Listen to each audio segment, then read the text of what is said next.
ತುರುವೇಕೆರೆ ತಾಲ್ಲೂಕಿನ ಬಾಣಸಂದ್ರ ಗ್ರಾಮ ಪಂಚಾಯಿತಿಯ ನೂತನ ಅಧ್ಯಕ್ಷೆಯಾಗಿ ಸೋಮಲಾಪುರ ಕ್ಷೇತ್ರದ ಜೆಡಿಎಸ್ ಬೆಂಬಲಿತ ಸದಸ್ಯೆ ವಿಎಸ್ ಭವ್ಯ ಸುರೇಶ್ ಅವರು ಅವಿರೋಧವಾಗಿ ಆಯ್ಕೆಯಾಗಿದ್ದಾರೆ.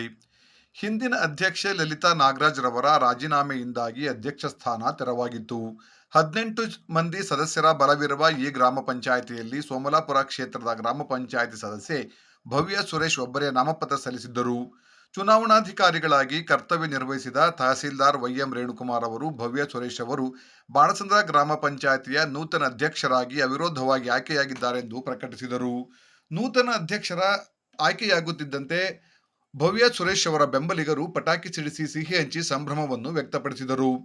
ಇದೇ ವೇಳೆ ನೂತನ ಅಧ್ಯಕ್ಷರನ್ನು ಶಾಸಕರಾದ ಎಂಟಿ ಕೃಷ್ಣಪ್ಪ, ತಾಲೂಕು ಜೆಡಿಎಸ್ ವಕ್ತಾರ ವೆಂಕಟಾಪುರ ಯೋಗೀಶ್, ಮುಖಂಡರಾದ ವೆಂಕಟೇಶ್ ಕೃಷ್ಣಪ್ಪ, ನಾಗರಾಜು, ಉಪಾಧ್ಯಕ್ಷರಾದ ಎಚ್ಆರ್ ಕಾಂತರಾಜು, ಸದಸ್ಯರಾದ Anandamariya, Narasimharaju, C R Lokesh, Veena, Prathibha, D C Srinivas, H K Mahadevaiah, Savithramma, Palya Prakash, PDO S Somashekar, bill collector Palakshaiah, SDA Niranjan ಅಭಿನಂದಿಸಿದರು.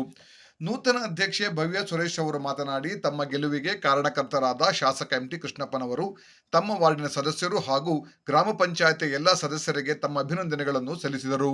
ಗ್ರಾಮ ಪಂಚಾಯಿತಿ ವ್ಯಾಪ್ತಿಯಲ್ಲಿ ಮೂಲಭೂತ ಅಗತ್ಯಗಳನ್ನು ನೀಡುವಲ್ಲಿ ಪ್ರಥಮ ಆದ್ಯತೆ ನೀಡುವುದಾಗಿಯೂ ಸಹ ಅವರು ಹೇಳಿದರು. ಮೊದಲು ಕುಡಿಯುವ ನೀರಿನ ಸಮಸ್ಯೆಯನ್ನು ಬಗೆಹರಿಸಬೇಕಿದೆ.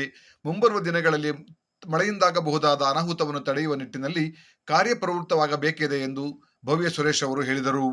ಅವರನ್ನು ಅವಿರೋಧವಾಗಿ ಆಯ್ಕೆ ಮಾಡಲು ಸಹಕರಿಸಿದಂಥ ಸರ್ವ ಸದಸ್ಯರಿಗೂ ಕೂಡ ನಾನು ವೈಯಕ್ತಿಕವಾಗಿ ಕೃತಜ್ಞತೆ ಸಲ್ಲಿಸ್ತೀನಿ.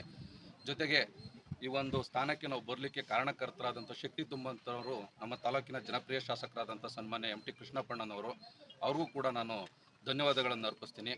ಜೊತೆ ಕಟ್ಟಡ ಶಿಥಿಲ ಆಗಿದೆ, ಒಂದು ನೂತನ ಕಟ್ಟಡಕ್ಕೆ ಮಾಡಲಿಕ್ಕೆ ಅವರು ಶ್ರಮಿಸಬೇಕು.